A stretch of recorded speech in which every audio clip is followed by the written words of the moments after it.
Olá, começa agora o programa Trabalhador em Foco, gravado hoje aqui diretamente das dependências do Sindicato dos Bancários do Rio de Janeiro. No programa de hoje a gente vai falar das questões de gênero e a relação profissional. Afinal de contas, será que a nossa sociedade está apta para absorver todos os múltiplos gêneros que existem e que deveriam ser muito bem respeitados no campo profissional?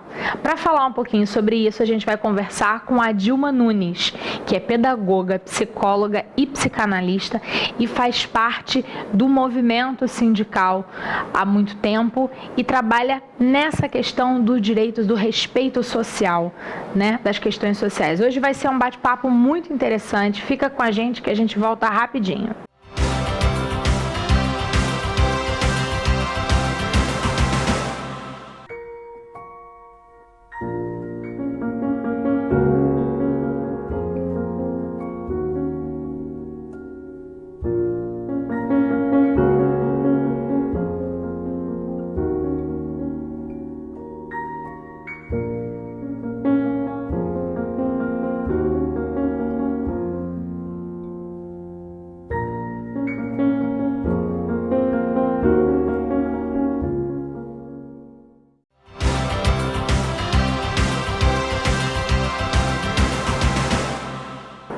Estamos de volta com o programa Trabalhador em Foco e vamos dar início à nossa conversa com a Dilma.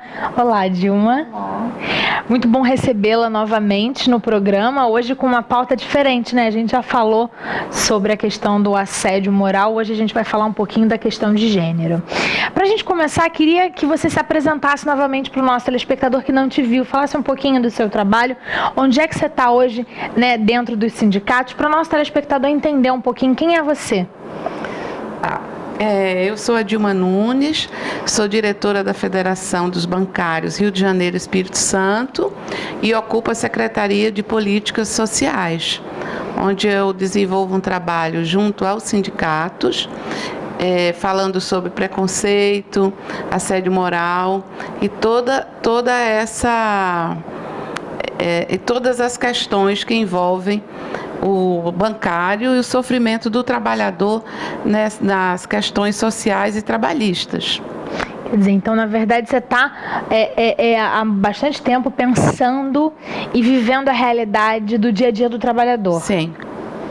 Quando a gente pensa na questão do gênero, né? A gente aprendeu na escola antigamente, hoje até a educação já está tentando ser mais adequada para a nossa realidade, mas a gente aprendia que tinha menino e menina e era só isso, gênero feminino, masculino, e hoje a gente entende que isso é uma coisa quase que arcaica.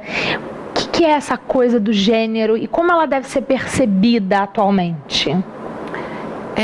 A questão do gênero, Carla, a família espera que a criança que nasce com a genitália feminina, ela atenda às demandas do feminino.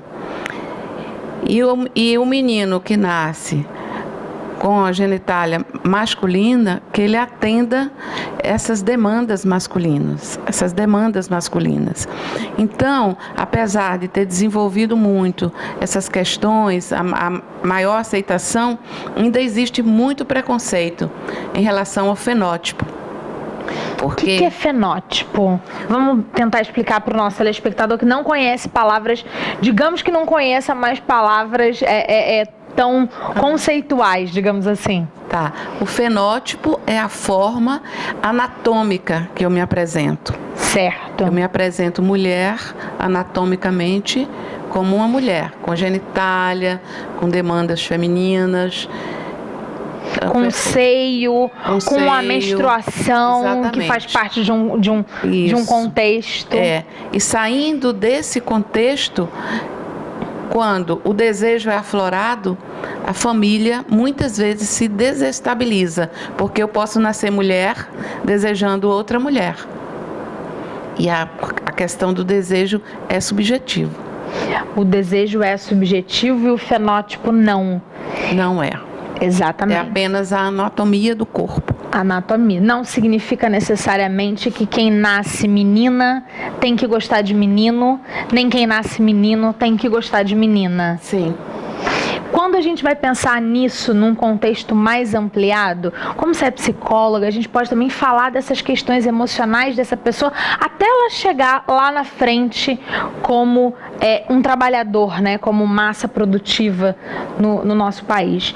Mas se a gente ficar ainda pensando nisso, quando muito já se falou e muito tentou estabelecer em lei, né, o que podia, o que não podia, se é ou se não é, se é doença, se não é doença.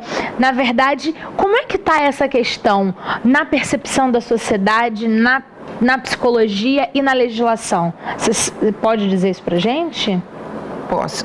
A maioria das pessoas no mundo social, elas não aceitam essa demanda, que não é opção, é desejo. Que não é opção. Não é opção. Então, quando a gente diz opção sexual, a gente já está falando errado. Já está falando errado. Porque ninguém, já dizia Simone de Beauvoir, ninguém nasce homem ou mulher. Você torna-se.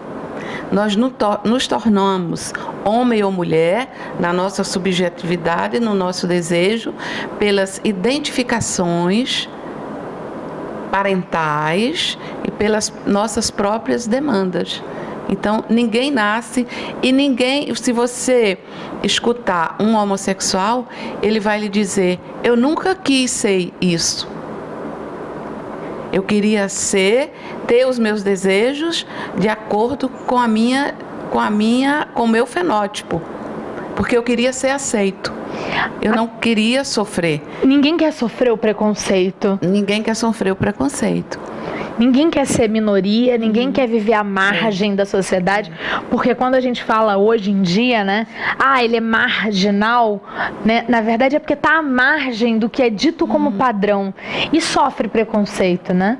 E sofre preconceito, porque se você perceber, o próprio homossexual, ele luta contra esse desejo. Ele casa com uma mulher, ele tem filhos, um exemplo, mas na primeira oportunidade ele se relaciona com outro homem.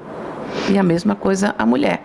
E lá mais na frente, ele pode deixar a família e viver com outro homem. Que nós percebemos isso no dia a dia. Ou a mulher deixa o marido e os filhos e vai viver com outra mulher, atendendo o seu próprio desejo de ser humano.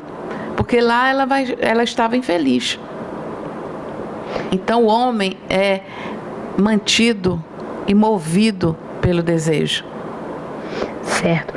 Como é que estão, na prática, as questões relacionadas a esse assunto? A gente anda a passos curtos e lentos no que diz respeito ao respeito a gays, lésbicas, transexuais, transgêneros? Olha, Carla, nós vivemos, em relação a preconceito, sempre a passos muito lentos, porque nós vivemos num país conservador. Por exemplo, a Lei Maria da Penha, ela foi criada em 2006 e as violências continuam acontecendo. Inclusive, a própria lei, sob meu ponto de vista, ela falha, porque se chega uma pessoa, se uma pessoa entra com ação e faz uma denúncia, por exemplo, uma irmã contra um irmão, ela legaliza essa denúncia. O juiz, a primeira coisa que faz, sem ouvir o outro, é afastar essa pessoa 100 metros da mãe, por exemplo. Ela vai lá, diz que o irmão está sendo violento com a mãe, o juiz afasta ele a 100 metros, sem nem escutar o outro sujeito. Então, essa violência não está submetida à lei, porque a violência é uma demanda de cada sujeito. Assim como o assédio moral, por exemplo. O assediador é, sobretudo, um perverso, porque ele tem prazer em perseguir. Em 2011, O Supremo Tribunal Federal reconheceu a união estável entre casais homoafetivos em 2011. Foi uma confusão? Foi uma confusão. Aí eu te pergunto, isso é visto com bons olhos pela sociedade? Não. Não só não é vista, como é questionada, como as pessoas não entendem a questão da união civil, que é diferente do casamento religioso. Ainda tem uma questão em torno disso, não é? Muitas vezes os discursos são favoráveis, mas o comportamento é outro. Ninguém aceita. Porque a formação da sua estrutura psíquica, ela é feita lá no núcleo familiar.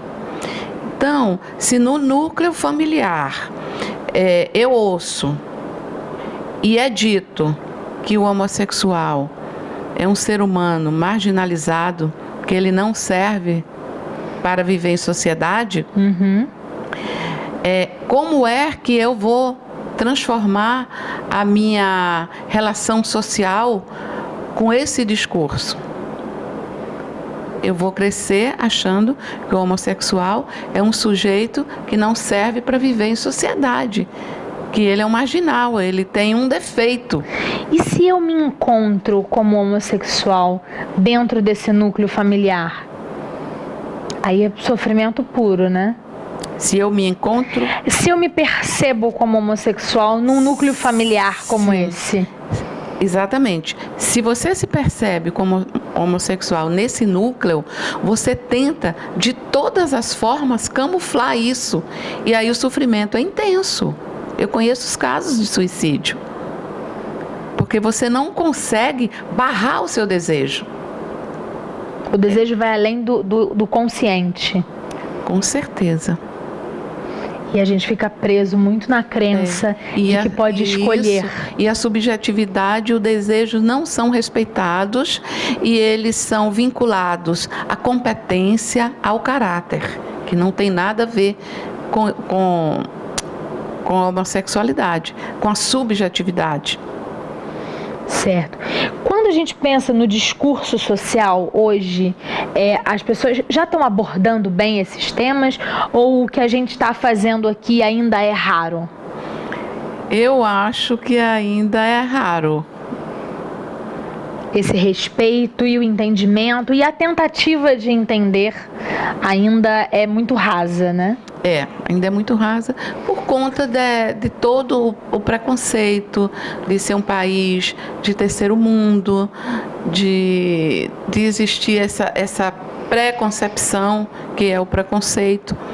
Então, se evita, né, na medida do possível, esses assuntos.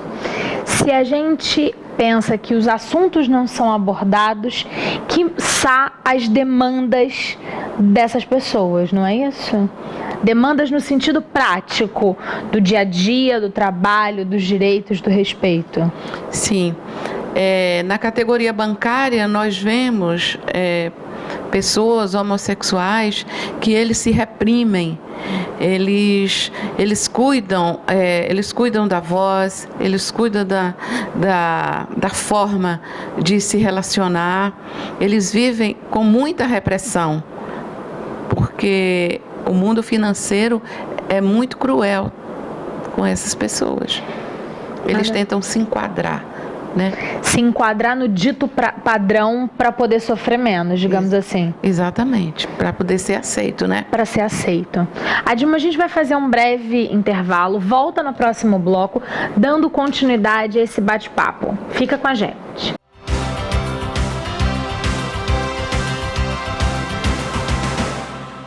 Agora, sua marca pode ser vista nas telonas. Anuncie no Cinemax. É a magia do cinema a serviço da sua marca. Contatos: cinemax@tvredepetrópolis.com.br ou ligue 2245-0840. Para mais informações, procure um de nossos gerentes Cinemax.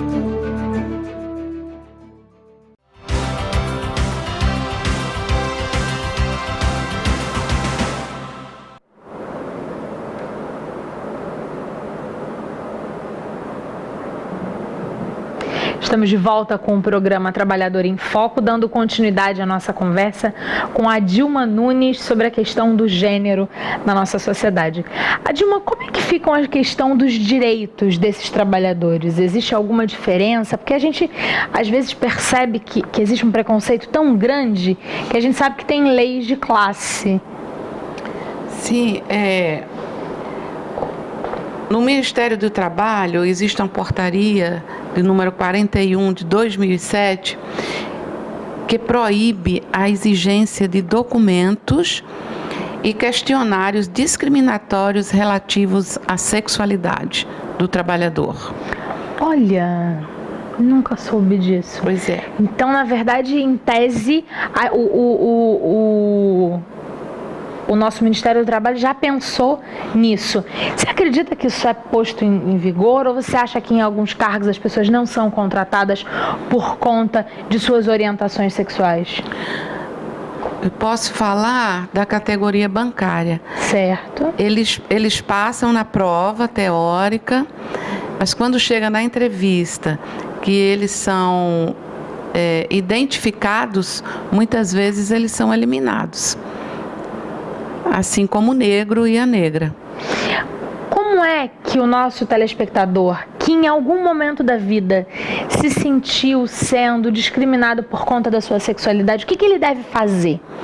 Ele pode procurar a Secretaria Regional do Trabalho, ele pode procurar os seus sindicatos e fazer uma denúncia na própria delegacia, um BO. Um boletim de ocorrência mesmo. Um boletim de ocorrência. Porque é crime. É crime, que inclusive a Previdência já reconhece direitos iguais para os casais homoafetivos. Né? Quando a gente fala que a Previdência significa que existe aposentadoria, existe licença. Direitos ao salário. A herança, salário, todas essas questões. Exatamente. E nos bancários nós avançamos com a questão do plano de saúde. Nós já temos o plano de saúde para os casais homoafetivos. Que é uma grande evolução. Isso. Porque provavelmente você que é aqui do Rio de Janeiro não saiba, mas o nosso telespectador sabe disso porque a gente já abordou lá no Sindicato da Saúde em Petrópolis. Isso é uma coisa que me aborrece pessoalmente. Os homens trabalhadores podem ter suas esposas como dependentes. Por sua vez, as mulheres trabalhadoras não podem ter seus maridos como dependentes e isso ainda é uma discussão muito grande dentro do Sindicato da Saúde. Você imagina se o homem não pode ser dependente da mulher e a gente está falando de um relacionamento heterossexual que é respeitado e aceito, não é verdade? Imagina conseguir plano de saúde para um relacionamento homoafetivo. E a gente está falando aí de um relacionamento de homem com homem ou de mulher com mulher, né? É uma coisa doída. Essa é uma coisa que eu nunca consegui me esquecer. A gente teve uma entrevista ao vivo e até hoje isso martela na minha cabeça. Por que meu marido não pode ser meu dependente? É porque... De que forma que isso é inadequado, né? Eu não imaginava que isso existia. Existe. Na categoria bancária. Isso não nós existe. Conseguimos já há muitos anos, muitas décadas, de que o marido é dependente da mulher no plano de saúde e agora nós avançamos com a questão do homoafetivo. Que é um super avanço. E a gente vive de comparação, não tem jeito, certeza. Né? A única dificuldade é esse bancário se identificar como homossexual. Mas quando ele se identifica, ele tem todo o direito. Aí falando com a psicóloga, psicanalista, ele não se identifica porque ele tem medo do preconceito. Sim. Medo da própria represália social. Sim, ainda. Sim.